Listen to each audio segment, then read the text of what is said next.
कि मान रहे हैं खेसारी के तरफ है, ये टुनटुन यादव के किसी के तरफ रहना नहीं है, हम लोग किसी के तरफ रहने वाले नहीं है। भोजपुरी में जो भी ये सब गंदा गाना गाएगा उसका हम विरोध करेंगे।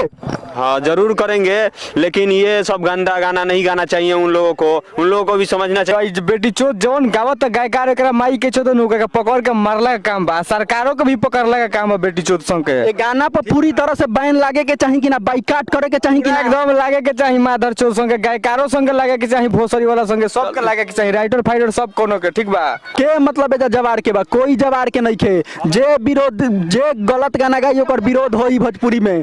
भोजपुरी में लगातार अश्लील गाना आ रहल बा। खेसारी के कोई माई बेटी पर गाना गा देता, टुनटुन कोई के माई बेटी के नाम धके गा देता, ये कहाँ तक सही बा? ठीक है, गाना गाइए भी, लेकिन अच्छा गाना गाइए कि सब आदमी के दर्शक लोग के अच्छा भी लगे, ये सब नहीं होना चाहिए। ठीक है, कोई के माई बेटी के नाम धो के गाना गावली कितना उचित बा। नमस्कार, स्वागत है आप सभी का, हमारे तमाम दर्शकों का। मैं पंकज विराट सिंह अभी आगे हूँ जलालपुर हाई स्कूल के पास, जो छपरा जिला में पड़ता है। अभी यहाँ पे स्क्रीन पे देख रहे हैं, ये जलालपुर हाई स्कूल है। भोजपुरी में लगातार ऐसी गाने आ रही है जिससे काफी ज्यादा दुख पहुंचा है। जैसे खेसारी लाल के कोई बेटी पे गाना गा दे रहा है, कोई टुनटुन यादव किसी माँ बेटी के नाम धर के गाना गा दे रहा है, जो काफी दुख पहुंचा है। आइए यहाँ पे बहुत सारे दर्शक हैं, उनका राय विचार लेते हैं। जैसे भैया अभी क्या कहना चाहते हैं, भोजपुरी इंडस्ट्री में लगातार खराब गाने आ रहे हैं उस पे? देखिए, खराब गाना वो लोग गा रहे हैं, लेकिन ऐसा नहीं करना चाहिए। ठीक है, गाना गाइए भी, लेकिन अच्छा गाना गाइए कि सब आदमी के दर्शक लोग के अच्छा भी लगे, ये सब नहीं होना चाहिए। ठीक है, कोई के माई बेटी के नाम धो के गाना गावली कितना उचित बा? ये तो गलती पर नहीं बाबे, बहुत सरेआम गलती बा नु। हाँ एकदम बाबे भाई। एक और कार हुआ कहे के चाहता नहीं, कैमरा के सामने ऑन कैमरा बोली। हाँ, एक मतलब कहे के चाहता नहीं कि सब गंदा गाना ना गावे के चाहिए। आई बहुत सारा भी है भी भैया बा लोगिन, इनकर भी राय लेवल जाओ। भैया तनी बताई लोगिन कि भोजपुरी में जो बहुत सारा खराब गाना रहल बा। भैया आई रहुआ थोड़ा ज्यादा थी जानकार लगो तनी। भोजपुरी में जो लगातार अश्लील गाना आ रहल बा, अश्लील आवत रहे वो हद तक तो ठीक बा कि चलो ऑर्केस्ट्रा में बाजी, लेकिन अब कोई के माई बेटी के नाम धके गा देता रहन। खेसारी के बेटी के पंकज सिंह एगो बक्सर वालू बारन, उनकर बेटी के सरेआम गाना गा देता रहन, कहाँ तक उचित बा? इनकरा लोग गलत गाना गावत लोग गलत सोच बा इनकरा लोग, ठीक बा।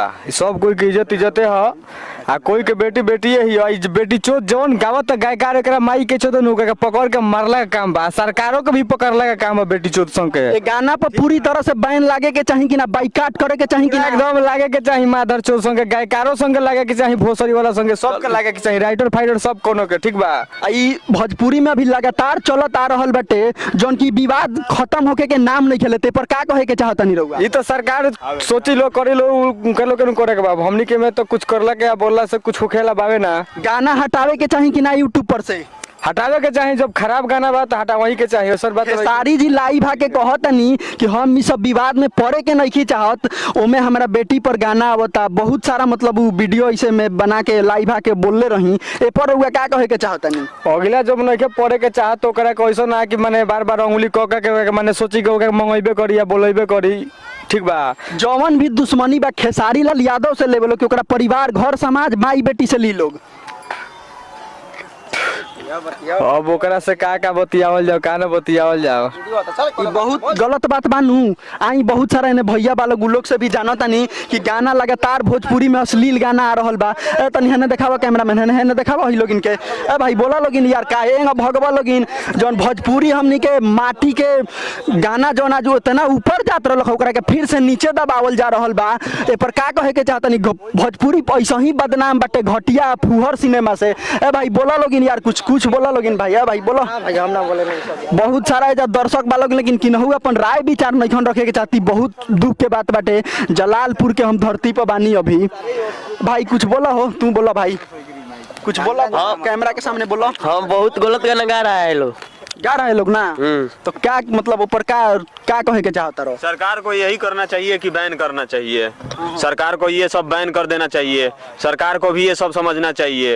हैं और तो और मान रहे हैं हम किसी के वो नहीं है कि मान रहे हैं खेसारी के तरफ है, ये टुनटुन यादव के किसी के तरफ रहना नहीं है, हम लोग किसी के तरफ रहने वाले नहीं है। भोजपुरी में जो भी ये सब गंदा गाना गाएगा उसका हम विरोध करेंगे।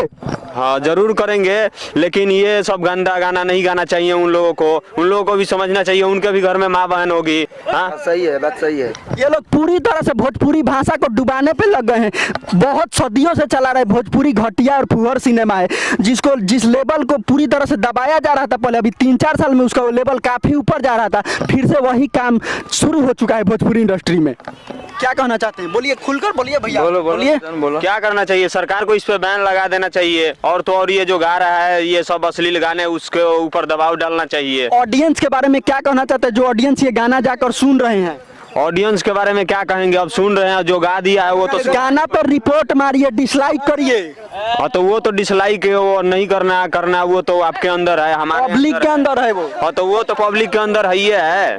पब्लिक अगर जिस चीज को बढ़ावा दे रहा है तब ना आज वो लोग गाना गा रहे हैं, कर रहे हैं पब्लिक इस। आइए यहाँ पे एक भैया हैं जो काफी वो नहीं बोलने वाले हैं, आइए यहाँ पे और बहुत सारे हैं। अरे भाई कुछ बोला लोग, एक शब्द बोला लोग इन भाई। अरे भोजपुरी ना सुने लो, बिहार के धरती से बारह नू तो भोजपुरी में ऐसा गंदा गंदा गाना आ रहा भाई, पर कुछ तो बोला लोग इन। भोजपुरी हमारे कहीं ना कहीं माई भी है, भोजपुरी भाषा जौना के बदनाम कल जाता भोजपुरी के, तो ऊपर तो कोई खड़ा हो खो, ऐसे होई तो कैसे होई। हम पब्लिक के राय विचार लेवे के चाहते नहीं, जब बहुत दिन से आयल बानी जौन की लगातार ऐसे हो रहा बा। भैया रउए कुछ बताई क्या कहे के चाहते नहीं?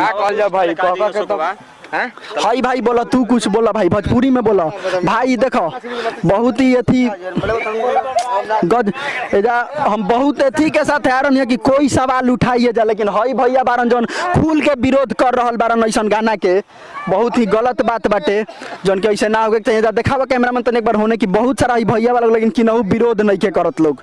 थोड़ा देखावा, सब जना के देखावा, सब जना के देखावा है ना, ये लोग किनहु विरोध नहीं के करत लोग भोजपुरी गाना के, जौन बहुत गलत बा। रउआ लोग इनके उतरे के पड़ी मैदान में, जज्बा दिखावे के पड़ी। भोजपुरी में जौन लगातार अश्लील गाना आ रहल बा, माई बेटी के नाम धके गाना आ रहल बा, बहुत ही गलत हो रहल बा भोजपुरी इंडस्ट्री में, जौन के ऐसा ना होके के चाहिए। भाई क्या कहे के चाहता रहो लोगिन? आवा है ना भाई, आवा तू आवा है ना। ओए भाई किनहु कुछ नहीं के कह सक। अरे भाई तो तू ही कह सकता रहनु कि भोजपुरी में ऐसा गाना ना आवे के चाहिए। ओए भाई आवा है ना, आवा